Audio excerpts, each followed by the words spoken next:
This video is titled My Fears for James Gunn's Superman. Now, I don't know what they are or what they're gonna be, but I just want a good Superman movie. Like a well-rounded, he has a personality, but he is also Superman. I feel like the last couple ones we've been getting is like either they depict him as God or he's sad or it's gray and it's dark when it's Superman. Not really that if you watch any of the cartoons. I think even Smallville did a good job of depicting Clark Kent and Superman. Now it was like a monster of the week type of thing, so it really wasn't, like, to me, in my opinion, as good as the animation. But the DC animated universe, I feel like, did a good job on Superman. But let me stop yapping. Let's get to it. How you doing? I hope you're doing well. Now listen, you might see the title, you might see the overexposed, glistening bald head thumbnail and believe that I am not excited for James Gunn's Superman. Not excited for what seems to be WB's last chance to prove that DC characters outside Batman can bring in the audience, bring in the cash, bring in the passion. And that is not fucking true. Wrong!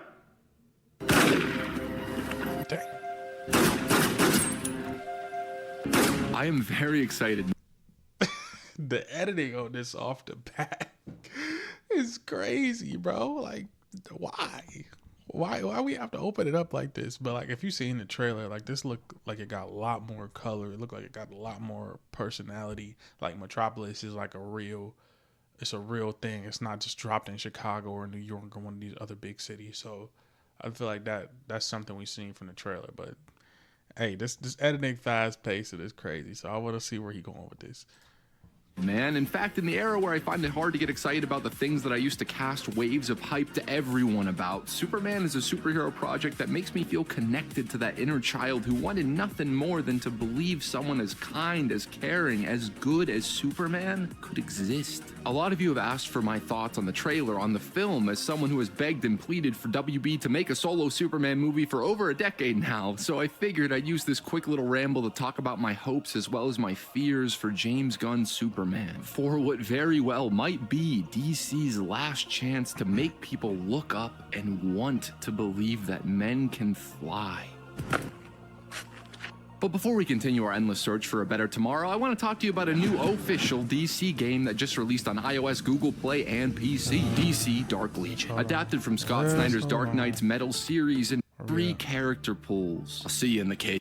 Film for me. Everything we've seen so far, to me at least, feels like the most Superman we've had on the big screen since Returns. It has the absolute correct tone, the cast looks wonderful, and I don't doubt that James will manage to bring a truckload of heart and charm to a character that WB, at least the film department of WB, hasn't known what to do with since 2013. If you've seen Marvelous Mrs. Maisel, you know that Rachel is about to be a god-tier goddess at playing Lois Lane. It's those fucking losers at the bar.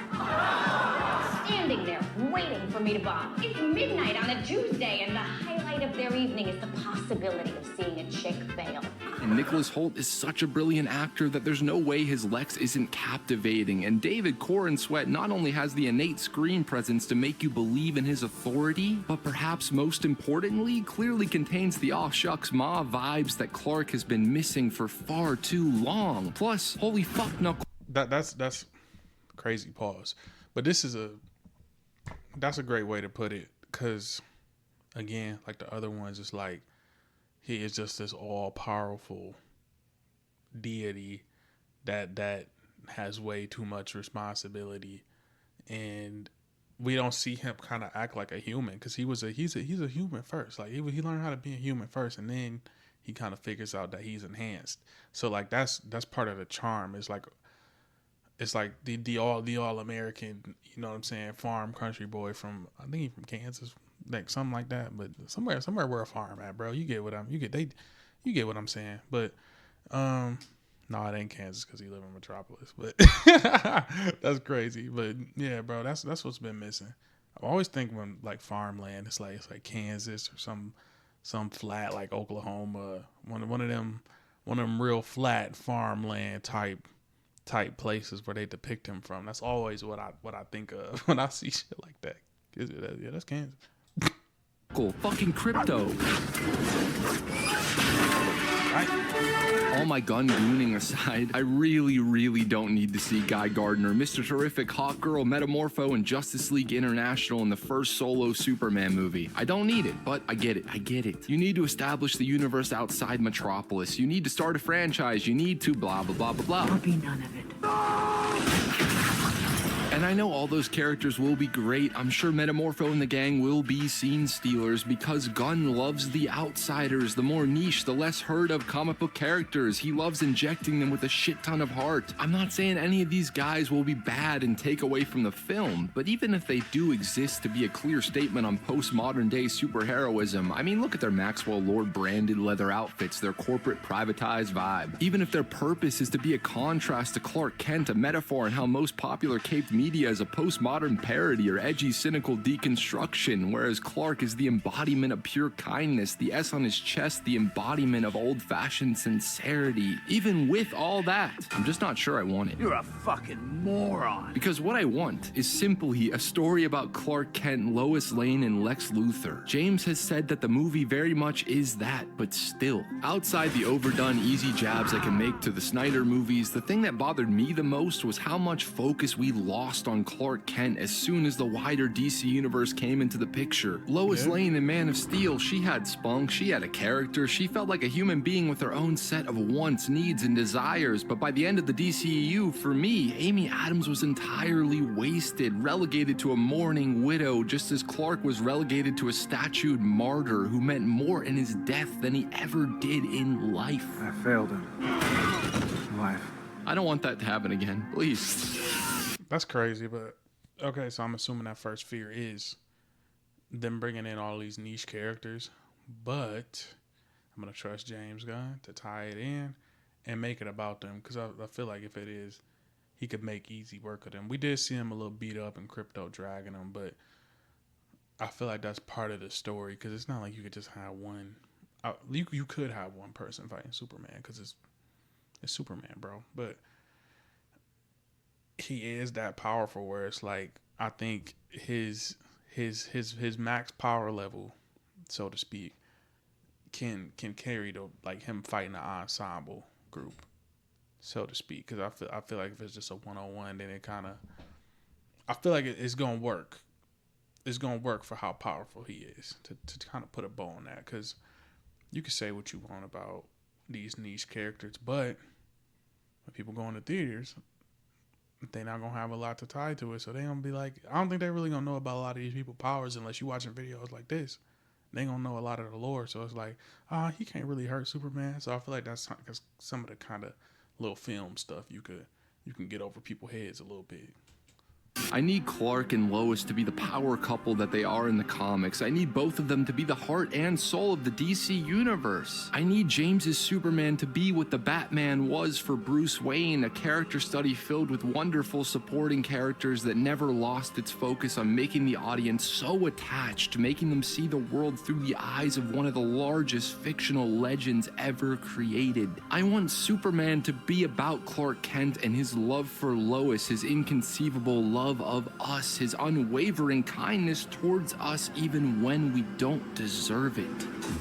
I don't know about the look, man, or at least the coloring. This has been talked about a lot, but I too agree there's something off about the way the film is looking. Of course you will and will always have angry Snyder Clan members, not to be confused with healthy Snyder fans, who are always going to call this movie an SNL skit porn parody because it's not Henry Cavill bulging out of his costume, lubed up in hair gel, being forced to dial down his innate charm and stand there flexing the same 3 forehead wrinkle muscles like he has a giant Kryptonian spear rammed straight up his ass. But yeah, man, I don't know. It's a unique look for sure from the 2 minutes of footage we've seen. And I do think Henry Bram is a good DP. I think Guardians 2 and the Suicide Squad are shot perfectly in the sense that the visual style and rhythm is all a part of Gunn's expression. The constant, super compact red camera spinning around the misfits and outlaws works wonders for grounding a movie with a giant fucking starfish or an Adam Warlock forehead flying straight towards you. But this kind of look for Superman, I don't know, I'm not sure. And I can't criticize a director's vision for how he wants his movie to look. I can just say that that personally, maybe I was expecting something a little more beautiful and composed and a lot less moving and kinetic. And I love the idea of staying this close to Clark while he flies. I love the idea of being very intimate with him, but something about the visuals just feels off to me. It doesn't help that Henry Bram has seemingly carried over his color grading preferences from The Flash, which, like I said in that video, had an idea of where to place the camera and what to do with it, but was colored like a stale piece of moldy bread. Holy God, what are you showing me? His head. Come on! Open your eyes! If I were in charge of a billion-dollar movie trying to revamp the love of a gazillion-dollar character, I would personally dial up the orange, dial up the color, and take down the blue cast. Hashtag get rid of the blue. But what do I fucking know? My movie looks like you ran French New Wave and German Expressionism through a fucking dirty dishwasher. I don't know. I feel like some of this stuff, I think the suit is going to be the focal point, not so much how people grade the coloring on this. Like a layman as myself isn't really going to care about that. Just don't let it be Man of Steel, because I feel like I could tell that should look dark, or it looked like a Zack Snyder, like, you know what I'm saying? It looked like 300 with Superman in it. Just swap it out. But I feel like this is bright enough, it's colorful enough for a layman, because that's how you got to get these people in the theater, myself included, to get people to go watch. You know what I'm saying? But I think it's a lot more color in this. I feel like it's a lot more personality. I feel like the way they move the camera around makes you feel like you're in the world. That's just me. I feel like the other stuff, it was just big city, crash through wall, gray, dark costume.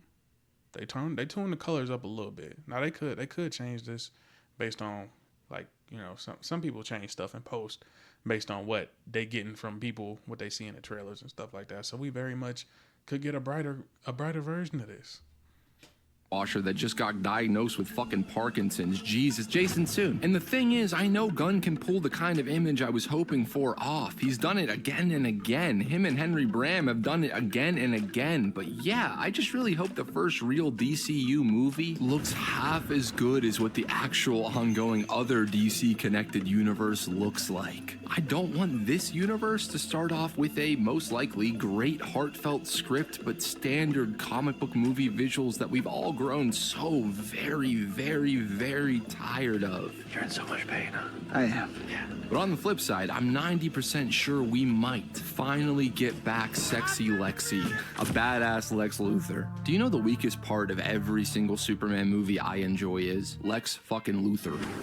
Lex Luthor! Gene Hackman, rest in peace, was a brilliant actor entirely capable of bringing dimension depth to the tortured, bald, bad boy genius, yet the writing wasn't there. It did not try to be there. Lex in the Christopher Reeves films was very much a mustache, or in this case, shitty wig twirling egomaniac who was obsessed with capital real estate land. Costa del Lex, Lutherville, Marina del Lex. He played the role with enough charm and panache that it's impossible to call his Lex boring, to call him not entertaining, but across all four fucking movies, we never got the depth nor the understanding that I think is essential to crafting an intimidating Lex Luthor. It felt like the consequence to having such a generational character-defining Superman was having the birth of a now tired trope where a great actor chews the scenery as a two-dimensional villain. And yeah, I like Returns more than most, but Frank Underwood was stuck playing the same caricature as Hackman. Kryptonite. Why? Land.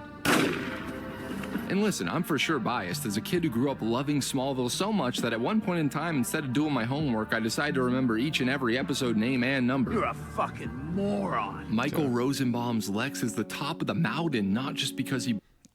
We got the Smallville callback. I thought they did. You know what I'm saying? But in their defense, I feel like because it was so episodic, they got a chance to, you know, they had more episodes to flesh out a character than like an hour film. Not saying you can't do it, but you got a little time to refine the character a little bit. You ain't under so much scrutiny as to hold up a film franchise. So, and I think he did a good job. And they picked an actor to do a good job. This is my most memorable Lex. Like he was believable, and I felt like you just spent more time with them in a grounded setting than it just being this, you know, blockbuster event where we got to have big explosions, big fight. Where it's like, Where do you put Lex in that? Do you put him in the joint from Injustice? You put him in the suit from Injustice and let him run the fade? Is that what y'all want to see? Because other than that, I mean, realistically, Superman just smack him in the mouth. He brought this underlying hurt and pain to every single brilliant monologue, not just because one of the best directed episodes of superhero TV focused entirely on Lex's deeply dark, repressed memories. What have you done? Traumatic, gut-wrenching flashes of Lex taking the blame for his loving mother smothering his baby brother just so this innocent child would not have to suffer the prince's training, the child's torment of Lex's father. She loved him. Loved him so much she couldn't bear the thought of subjecting him to your particular brand of parenting. Fuck. Look at these shots. Look at this. Look at this. God, what a masterpiece. If you haven't seen Smallville, just watch Memoria Season 3, Episode 19. Smallville Lex is widely considered the best Lex, partly because he was so deeply intertwined. Really? That's what people... Okay, I guess I'm in the majority then. You know what I'm saying? Yeah, I guess people know what they're talking about. We can agree upon this. If you got a different Lex that you like, again, this ain't live action, but DC animated universe, great Lex, believable Lex. You know, out of the voice actor, they got all that down to a T. A DC animated universe, top tier. He was real dog, was real life evil, but to get an actor to do it, I think they picked a good actor to do it. Now, bro, right here, who was in Smallville, good bald head. Cause he a little bit, you know what I'm saying? He got a narrower bald head. You know what I'm saying? I know he not bald for real. So I guess it's less believable for me. The bald head got to look right. This bald is something missing to his bald head. They got to puff it up a little bit. Got to be a little bit bigger, a little bit more evil floating around on that head. Blind with Clark. Trust me, Clark. Our friendship is going to be the stuff of legend. And to be honest, I'm always somewhat disappointed when I go to read a Lex story and all that's there between him and Clark, Luthor and Superman is hatred, fear, a lack of understanding of each other. Some comics like Birthright, Secret Origin show that they once knew each other in Smallville, but it's almost like Lex was always evil, always resentful, always a judgmental, better than thou asshole out of his own insecurity. And don't get me wrong, I know my dissatisfaction comes from the fact that my first in-depth exposure to the character was seeing the great tragedy of a young man who desperately needed trust and love, being let down by his only friend who is destined to become the world's savior. It's my birthright! After all my sacrifices, after all the pain, I finally understand. Everything led me to this moment. I'm sorry, Clark. Actually, I know what it is. You know how people hate certain characters like Skylar. Is it Skylar from Breaking Bad? Like they really like dislike her in real life, even though she didn't do anything. I really believe him. That performance was really very, very believable. Like I think he really act like that in real life. Obviously he don't, but like I wouldn't doubt it. He convinced me. No, that's not how it usually goes, and I know James Gunn most likely won't give us brothers lovers to enemies, but just from the 22 seconds of footage we've seen of Nick Holt's take on the character, just from the behind-the-scenes interviews where James talks about how he wanted Lex to be scary with his brilliance akin to All-Star Superman, I think we might finally get to see a Lex Luthor on the big screen that has the darkness and the pathos behind. I think it's the chin. It's the chin. Like, so you see how he got the chin in the comic? I know you can't draw him like in real life, but like it's something missing. Find him that I've been waiting for. That one shot of him crying, seething as a child of war, screams out for Superman, screams out for an all-powerful being to rescue him, says 1,000 words. Why don't? But like right there, he looked like more hater than evil genius or evil super businessman genius. You know what I'm saying? That's not giving hater. I feel like Lex Luthor be a little bit more haterish. Like he all Hall of Fame. You know what I'm saying? All hate, first team all hate. He is an elite hater. Now that looked more like he was dealing with some deeper emotions than just being a hater. They want my help. How can they trust someone that powerful? How come I spent my entire life painfully, miserably shaping myself into someone who is powerful, someone who can provide, someone who never needs to beg, never needs to wish for help again? And this alien can show up one day and have everything I've worked for. How can the people love him, hope for him, and not me? No joke, I'm doing my high top thing with that last pretentious paragraph, but dude, you can see it all there in his face. It's brilliant acting, and if that's the kind of performance we are going to get across the 2+ hours, I'm so ready. Any villains who inspired your performance? Lex Luthor inspired the performance? I think much like Lois Lane and her importance to making a soulful Superman adaptation, which I've talked about ad nauseum, Lex Luthor is just as important. You need to feel just as much for him as you do for Clark, and whether that feeling is hatred, sadness, or longing for him to use his intelligence and willpower for good, you need to want him to be good. It's why this line at the end of All-Star Superman hits so hard. If it wasn't for you, I could have saved the world. If it had mattered to you, Luthor, you could have saved the world years ago. You're right. It's why the Azzarello Luthor book is devastating by the end of its insane edge tragedy. It's why Smallville worked. It's why I even think Jesse Eisenberg's zany performance works to some degree. No man in the sky intervened when I was a boy to deliver me from Daddy's fist and abominations. Because his entire motive is based around an ideology that most of us share. I figured out way back. God is all-powerful. He cannot be all good. Why am I suffering when there is a Superman? Why do I have to work so hard to even function, let alone succeed, when someone can be born into power, born into greatness? Why am I not loved when he is? My hope is that we get that. My fear is that he will be sidelined for the world building, for establishing, for ease. But if I had to guess, I think Gunn excels in characters fueled and tormented by past trauma. I hope he and Holt's Lex will be one for the ages. And plus, I'm really hoping that the first act is that group. He get beat up, he get the reverence from that, and then the second act is Lex Luthor. Like they go through that, they fight. He mixed in here and there. He's around, but mostly on the B side, and then he flipped to A side after he handled the ensemble, the villains and all that. if I had to guess again, the villain, the physical threat at least, will be a creation of Lex's, a creation born out of his pain, a twisted version of Superman. Call him Bizarro, call him Ultraman, call him this guy in a mask because he will also be played by David Gordon Sweat, unless he's played by like a Nightmare Universe bloodthirsty Cavill frying fucks left and right.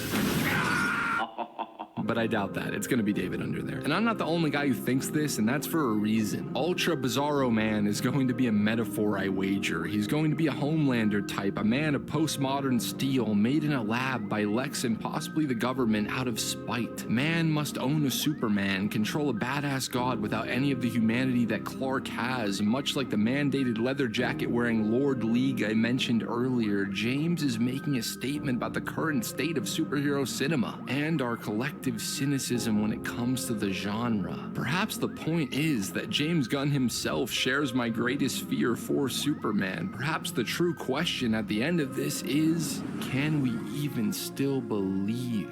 Is there a place in modern superhero cinema for a Crypto the Super Dog? Can audiences ignore their innate skepticism of camp and get on board with the traditional Clark Kent? Someone who is just good because he wants to be, someone who dresses up in bright red and blue, trunks and all, not because it's his...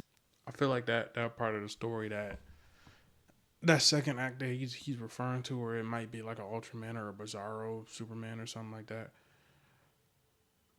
is gonna make people feel sympathy for him in a different sense, right? Because they want their hero back. They kind of built it up with the kid, raising up the flag and all of that different stuff. Like, that's gonna make people connect with him and want to be like, yeah, we gonna root for this guy. Because again, to start, it's like all powerful dude. He can beat anybody. You got to bring in some alien warlord or from his hometown, I guess, or you got to fight Abomination or somehow get pissed off at Superman for whatever, not Superman, Batman for whatever reason, to have a fight with him and do all this other stuff. Like, you know, it don't make you, it like the stakes and making you want to root for him is kind of different, where I feel like they're gonna hit on that a little bit more too, to try and make him seem like he's one of us, even though he's clearly not. But like, y'all get it. Destiny to save anyone, but because he wants to use his godlike powers not to fight but to heal? Is there a place where kindness isn't considered cringe, a place where sincerity is admirable? Does that even exist within our modern culture? Is it an outdated notion or needed more than ever? When everything to us, to you and to me, is a fucking easily digestible TikTok, when our attention is garnered through outrage, disagreement, and apathy, all to get a click. Look at this fucking video called My Fears, My Worries, when most of it is an optimistic love letter to the icon. I'm not preaching down, man. I'm in the crowd of cynics neck and neck with the brain-rotted consumers. We click, engage, and respond to indifference. We relate to anger, indulge struggle, yet we shun compassion. Half of us chuckle fucks out there sitting in the audience don't even realize that the superheroes we munch our popcorn to, those characters who give everything, created by people who got nothing, would be against our mindset, against our hatred. Yet, as it always has and always will, negativity breeds interest and compassion births contempt. I don't mean to go full philosophy major dropout on you. I didn't even go to college, couldn't fucking afford it. Point is, WB is betting the water tower on a seemingly very traditional Superman movie that believes we will back kindness, that believes we as a culture in our current climate are even capable of it. My worry is that someone like Clark Kent is no longer someone who could exist in our world full of judgmental indifference. Room for him in a world where striving for a better... I'm gonna stop him there, because I feel like that's something, it's something that's needed right now because of all the negativity. Like it'll be refreshing, because for like, I mean, I feel like the past couple years, when you get your Invincibles and you get the Boys and stuff like that, where it's like, all right, this is what you've been used to. Let's flip it on its head and make it about something else. And give you the twist. To bring it back to that and do it with Superman, arguably the most popular superhero ever. Like, come on, man, it don't get no better than that. And like you need that symbol. You know what I'm saying? You need Superman to come through and be like, hey, yeah, you know, it's gonna be all right. What better time than now?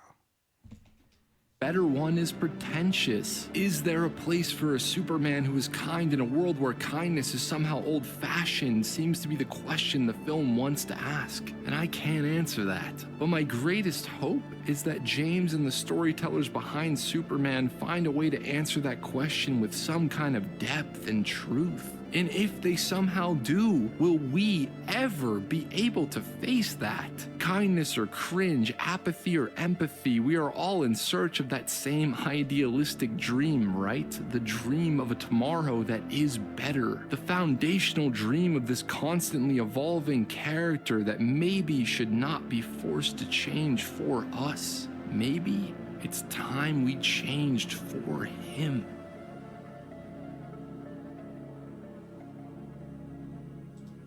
Okay, man, good video, dog. I ain't really got too much to say.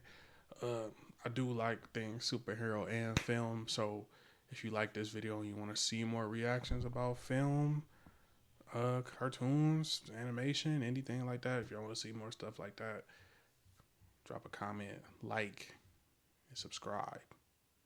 So it let me know. If y'all don't like it, you know, if y'all ain't rocking with it, I could tell, but this is one of my interests.